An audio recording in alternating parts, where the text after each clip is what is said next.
Welcome, welcome. Happy Monday. This is episode 12 of Broadcast Delta. And today we are going to be talking about contracts. Essentially, once you've found a client or a lead that wants to actually work with you, it's important that you understand how to actually be able to write a contract and protect yourself legally before you're able to actually get into service with them. Because there has been times for me, at least, where I have been not under contract and then had issues surrounding what it is that I'm doing. Essentially, what a contract is just laying out everything as far as the expectations from both sides, to where my company does this for you and this is what you give me in return, and this is how we work together and partner. It's essentially just a blueprint and a guide on exactly what it is that you're offering them and how it's going to be. It doesn't have to be like super detailed as far as like how you're going to do each service, but generally just how you are going to be operating with them and the interaction between you and the actual client. So you have to keep that in mind, and it's very, very important that you make sure your contract is as concrete as possible. So what I'm going to do is I'm going to go ahead and show y'all a contract that I used to use. The reason I'm late to start this broadcast is because I had to change some of the information. There's sensitive information in there that I didn't want to actually give out. I wanted to protect the clients that I've worked with in the past. I don't want to give out their information. So let's go ahead and hop right into it. Okay, so right off the bat, this is a somewhat detailed contract, and it's essentially just showcasing my services as content creation. This is when I was essentially freelancing and not doing exactly like digital marketing and offering a bunch of other services. But this is essentially when I was actually working with a client in the past. And what I was just doing for this was I was doing content creation. So essentially in the first line, I'm outlining exactly what services I'm providing. Article 1, services. 1.1, content creation. Process Delta agrees to provide social media marketing services to the client, specifically focused on building the client's personal brand on Instagram, YouTube, TikTok. Essentially, I was just a social media manager and content creator at this point. So essentially, I just laid out my services and what it is that I'm offering them. And then on Article 2, I went into the fees and payments. And I also want to, before I get too far into this, just really, really state that I am not a lawyer. I didn't go to college for law or anything. This is just stuff that I've learned as I have gone. And this is not any legal advice. This is not legal advice at all. This is just a suggestion on it's not even a suggestion. It's just a representation of what I think that is important to do when you have a contract and you're trying to actually bring on a new client, because you need to have them on contract. So there is obligation to work with you. You don't want it to be too pressured or too stressed, but you do want to have it to where you are working with somebody and you feel comfortable working with them because you know what to expect from them and they know what to expect from you. So that later down the line, if they ask you like, hey, can you do this? It's like, yes, I can, but that wasn't written in the contract. We'll have to renegotiate and figure out a new price because that comes at additional cost, right? So instead of getting stuck in that, like, yeah, I can do that, and then it's like we didn't even have a contract signed, why am I going to pay you more? It just causes a lot of friction and it can cause a lot of issues. So I highly suggest y'all looking into how to write contracts and essentially the way that contracts should be structured and what you need in it. As far as I go, I have 10 different articles that go over most everything that I feel I need to have covered. My services that I offer, the fees and payment, how that's going about, the payment structure, refund policy, the exit strategy, just in case we end up not continuing the partnership or continuing to work together. There is an actual exit strategy for that. And I go over all these in detail. I'm just giving a general overview first. And then ownership of the content, essentially intellectual ownership, who has the ownership over the videos and everything. And essentially here it's both parties, both the company that's created it and then the company that is being represented, right? or the individual that's being represented, if it is actually an individual or an influencer, right? Article 4, equipment and ownership. So Process Delta has the ownership of all of its equipment. And essentially, what's happened is that in the past, let's say I have acquired equipment through the client, or helped the client acquire equipment, and now we're using the equipment, right? At that point, it blurs the line of who's actually the owner of the equipment and who actually has access to that, right? So you don't want to get too deep and find out that the equipment that you're using, you won't be able to use with another client because the other client is the owner of that. So you want to make sure everything is outlined as clear as possible about what it is that you're actually offering to your client, and then the things that you're saying you have ownership in, the things that you expect, and then the things that they expect, right? Because these contracts are normally created after a discovery call and understanding exactly what your lead needs. But also this could be used as a general template to be able to just fill in whenever you have certain things that you need to fill in, like the pricing, what you're offering, the different things that go along with actually creating a contract, how long the contract is going to be actually, how do you say it? I forget the word for it. How long the contract is actually valid. So how long the contract period is, how long it's actually going to have legal power. And then performance and quality, essentially acknowledging that both parties acknowledge the agreement that essentially the performance and quality of the content is more important than the actual quantity. And I found that pushing out pushing out a lot of content is good, but at the end of the day, if it doesn't have any substance and no value, then there's no point. So I wrote that into the contract, and I made it apparent, look, if you are looking for quantity, yes, we can go for quantity, but the thing is, you need to acknowledge that that won't yield the best results compared to some other strategies that we can go with. And then confidentiality, of course, being able to figure out exactly what you're doing with your contract, right? Because certain things are confidential when it comes to actually being able to you're obtaining confidential information. When you're running people's social medias, you are essentially logging into their social media. You have all their login information, their passwords and usernames. And along with that comes security risk, because if someone else gets a hold of that, then that could be a very, very tough thing to resolve, especially when it comes to being representing someone else, right? And being seen as someone else when it's actually not you, if that makes sense. Because you are in SMMA, you are representing other people. And if it's not confidential and you aren't keeping everything secret, then that could essentially get people to not even want to work with you, because you're not essentially keeping their information safe. And why would they trust you with their information if you haven't had a good record of doing that in the past, right?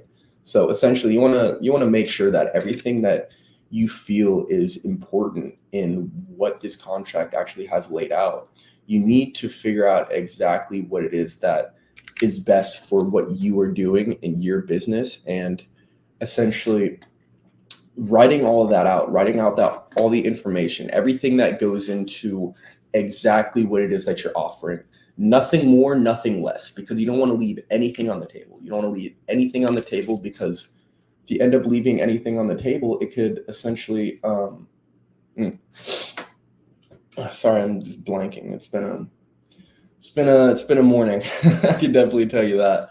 But as far as the contracts go, it really comes down to what you're offering, and then you just outline this. And I'll kind of go over all these detailed a little bit, but I'm not going to read everything because it's a long contract, and I'll actually create this as a template and put it into free resources, which you can find in either the link down below or the link in my bio.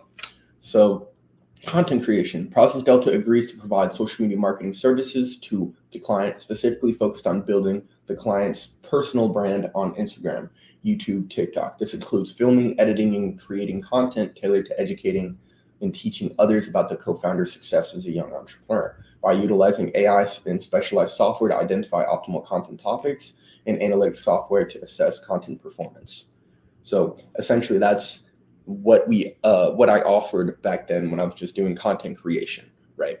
So I laid out everything as far as what it is that I'm doing, why it is I'm doing it, like what the goal of that is, and then also where I'm going to be doing it at, and for what reason. What are we doing? Are we're educating people on the success of the co-founder as success. We're capitalizing and teaching people on the success of this young entrepreneur. So that's essentially the reason why we're doing this.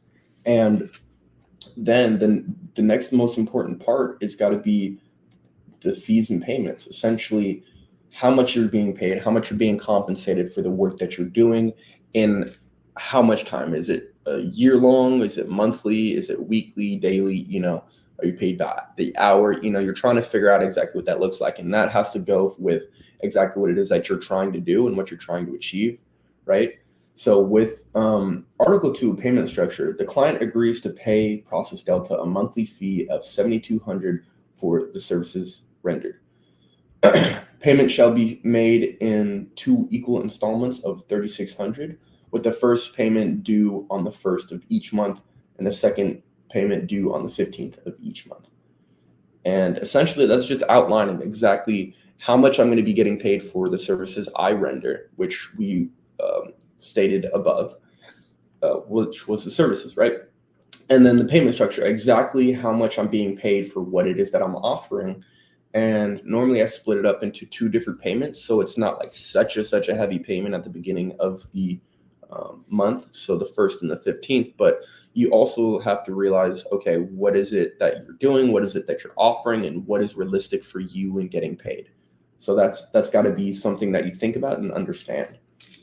And then refund policy. Essentially, when you are going into a service or something, people might want to have refunds, right? But in the refund policy, since what I'm doing is considered a digital product, I can't essentially take it back. There's no value when I take it back. It's already been created and produced, right? So there is no refund when it comes to the services that I provide. It's just disconnected partnership, essentially. So refund policy. Process Delta offers no refunds for services or products. The service of Process Delta is considered a digital product. It is deemed used after being emailed, downloaded, and or opened. If the client is not happy with the services of Process Delta, the only recourse is for them to unsubscribe from using the services of Process Delta. If the client chooses to stop using the services of Process Delta before the end of the agreed billing period, the client understands and accepts that Process Delta will not be able to offer a refund, whether partly or in full, for the remaining part of the cycle. For the sake of emphasis, Process Delta does not provide refunds, credit, or prorated billing for any canceled subscription. You just have to understand that you have to put things in writing. You have to put things in writing, and you have to put the important things in writing and make it as clear as possible. The number one thing with contracts is making things as clear as possible, as easy to understand, and essentially as detailed as details go, really, because you have to understand all the details of this deal and what it is that you're offering and what it is you expect from them. And this can take a little bit to get used to and understand how to actually write, but I promise you, once you get used to it, you will be able to understand exactly how this works, and then you can think about it while you're in a deal about how the contract will be written, right? When you're in a meeting and you're talking to somebody, you can essentially understand and have an overview, like, hey, look, okay, this is how we can write that contract and be able to actually make it so everybody wins. Because the big thing with a contract is you want to make sure it's not one-sided. It's not helping your client too much, but it's not helping you too much either. It's got to be a conjoined effort, right? It's got to be equal on each side so that everybody feels like they are not being cheated, right? Because no one's going to sign a contract that they feel they're being cheated out of. Okay. And then exit strategy. In the event the client decides to unsubscribe from the services of Process Delta agrees to assist in the exit strategy to ensure both parties are satisfied and benefit from this event. Refer to Article 5.3 termination for information on contract termination that relate to the event detailed above. So essentially, Process Delta, my company, and myself are essentially agreeing that if they are to want to discontinue and unsubscribe from the services that we provide after something like a refund or some kind of policy like this, then we will assist.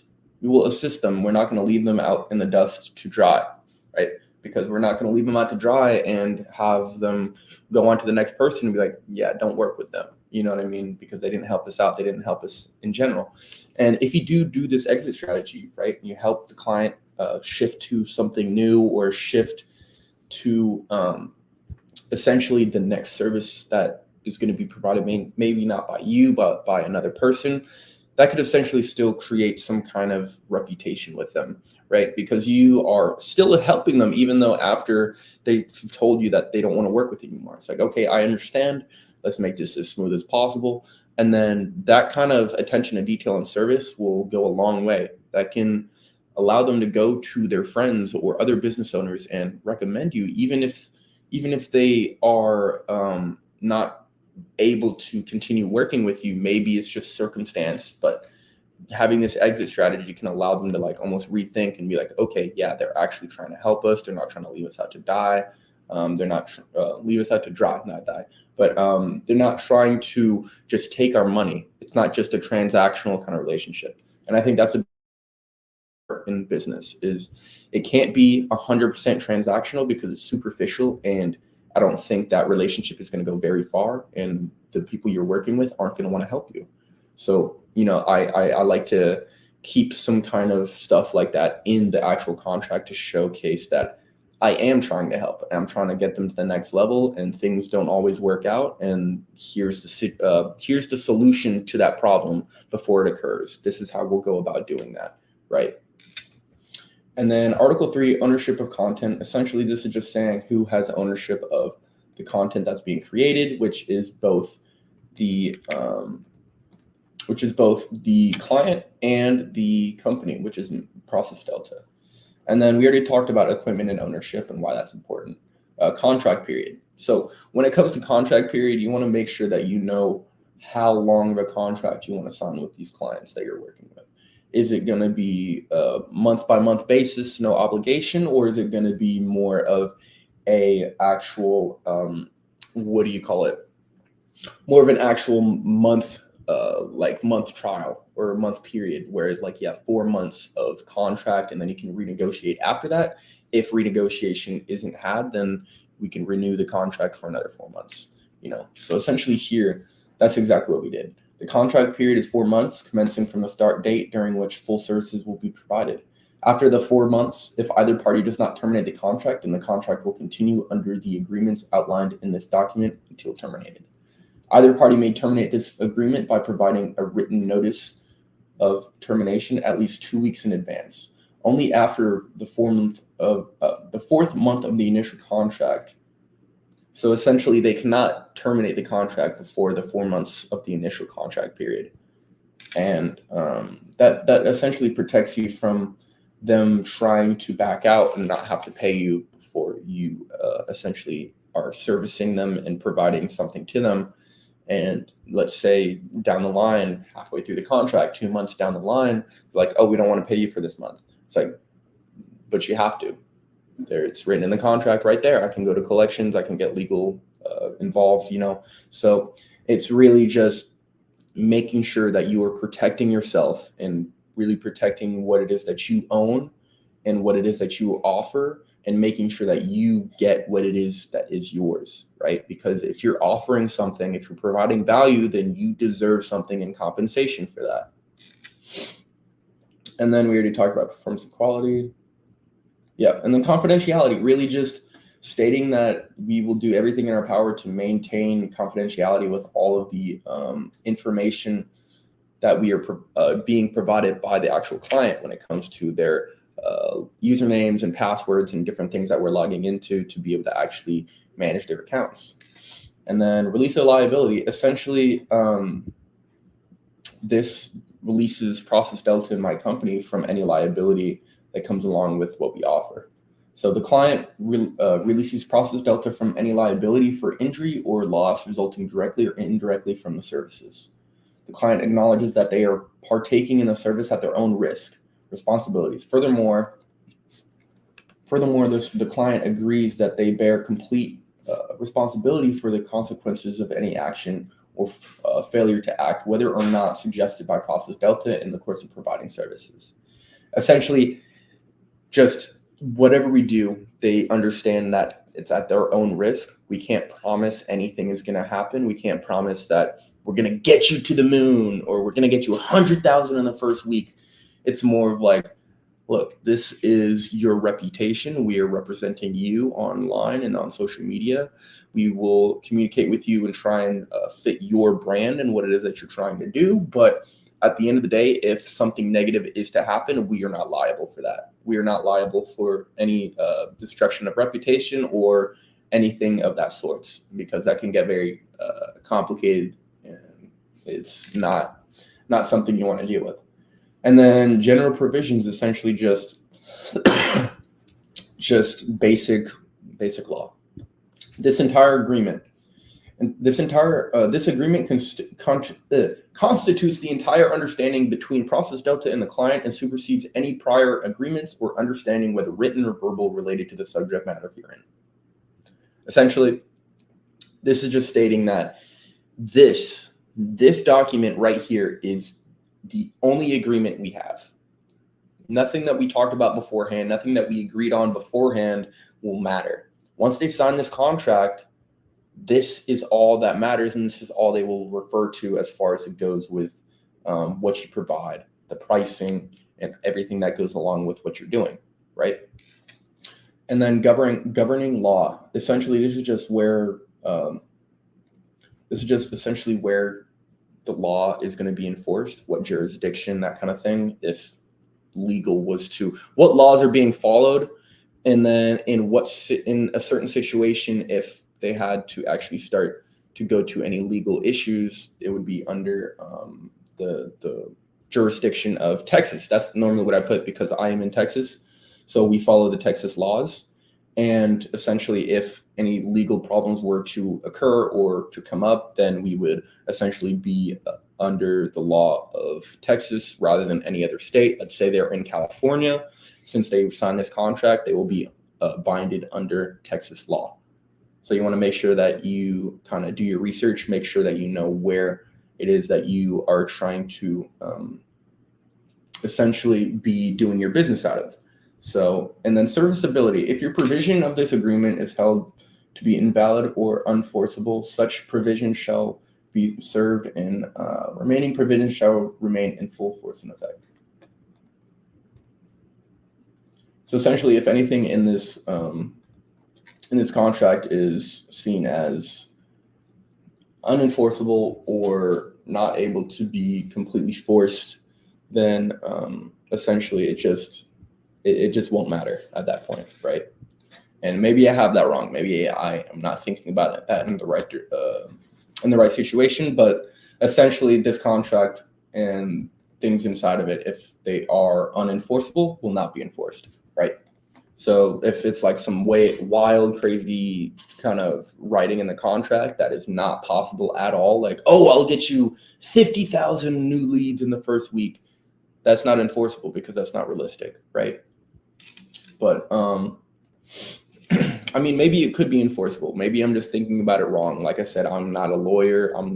I have a lawyer as far as my company goes, but this is something that I wrote before I had a lawyer or had anybody helping me. I wrote this by my hand, and I was able to come up with this in order to be able to actually sign up my first clients. And this is exactly what I used to sign up my first clients. And it really, really allowed me to be seen as more professional and present myself in a more professional manner of what it is that I'm actually doing, because when you don't have things in writing, when you don't have things that are legally binding and contracts that are legally binding, it can be difficult because there's no obligation at all. There's no obligation at all for them to even pay you because it's a verbal commitment, and that could cause a bunch of issues. If they choose not to pay you, of course you can have like legal, you can enforce law and you can kind of go to court for that, but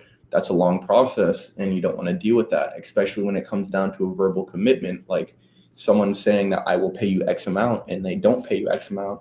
It's like, yeah, now it's your word versus their word, and verbal commitments are legally binding. But at the end of the day, it's really hard to determine if that is actually what happened. It's he say, she say.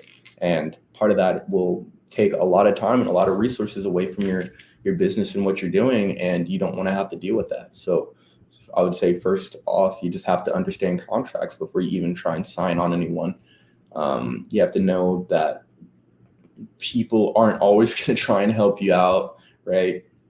Even if you're offering something to somebody, they still may fuck you over, and that's just the reality of business, and that's just the reality of how things work in this world. So you have to make sure that you understand completely, and from an entire 360 point of view, 4-dimensional point of view, of what it is you are doing in the relationship between you and the client. And then you write that. That is what you write. You write the contract. They pay you this for this.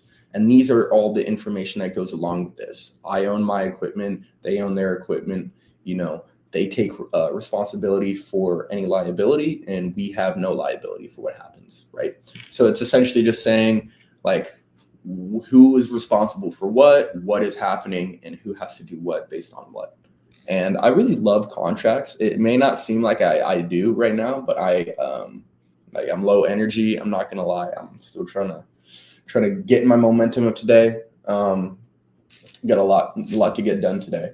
But essentially, you just have to remember that when it comes down to business, it's really about learning. And you can't be scared to hop into things like this and do it yourself.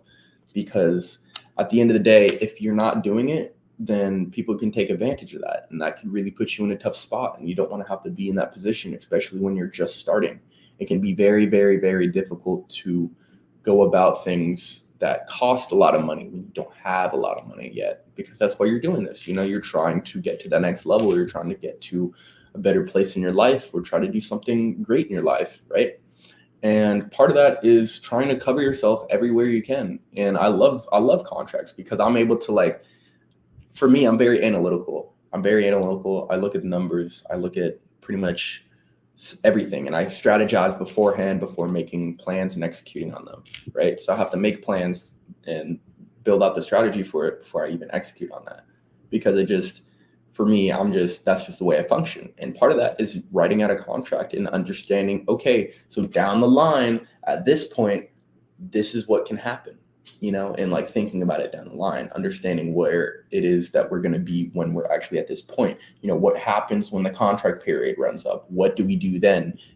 It's like thinking months down the line, or even years down the line, depending on how long of a contract you're signing, right? So you have to really understand that it's super, super imperative that you have things in writing when it comes to working with people. When it comes to working with clients, right?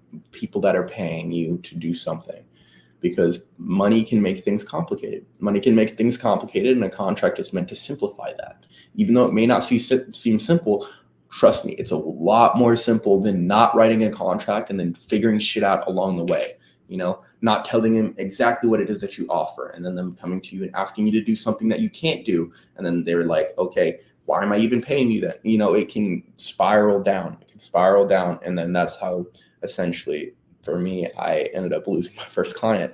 But it can be tough, and you just have to, you have to learn. You have to learn as you go, and essentially pick it up and just run with it. So I'm going to attach this into the free resources in either the link down below or the link in my bio, for y'all to kind of just take a look at this, just kind of understand and see what it is that I'm doing and the way that I'm thinking about this stuff. So then you can go ahead and take it, and you can change all the information for how you're going to implement it into your business, and then be able to customize it and take it and run with it. And you want to make sure that you really, really, really go in and change everything that is related to your business, the services that you provide, how much you are asking to be paid, and essentially everything like that. Because the exit strategy may not work if you're actually providing a product, if you're actually selling a product. Your refund policy, like my refund policy, since it's a digital product, it makes sense, but it wouldn't make sense for you if you have a physical product. So you have to just keep that in mind and understand that this is an outline. It is a template for you to kind of go off of. It is not something for you to copy and paste and run with. And yeah, I mean, that's pretty much all I have for today, because we've talked about the skills necessary to essentially be able to provide value to the market. And then we've talked about, once you actually have those skills, how you're able to then get in conversation with these people, and then how you're actually able to do outreach and connect with them and actually get in conversation with them to then potentially get into a meeting, right? And then once you are in a meeting and able to actually close that deal, now you should be able to understand how to write a contract and how to actually get them under contract to have them as an actual contracted paying client. And it's very important that you do that. So I hope this is valuable to y'all, and I hope this is another episode that is valuable and will be able to help people in the future as well. And yeah, this has been pretty much episode 12. This has been episode 12, and I will see y'all later. I'll see y'all tomorrow.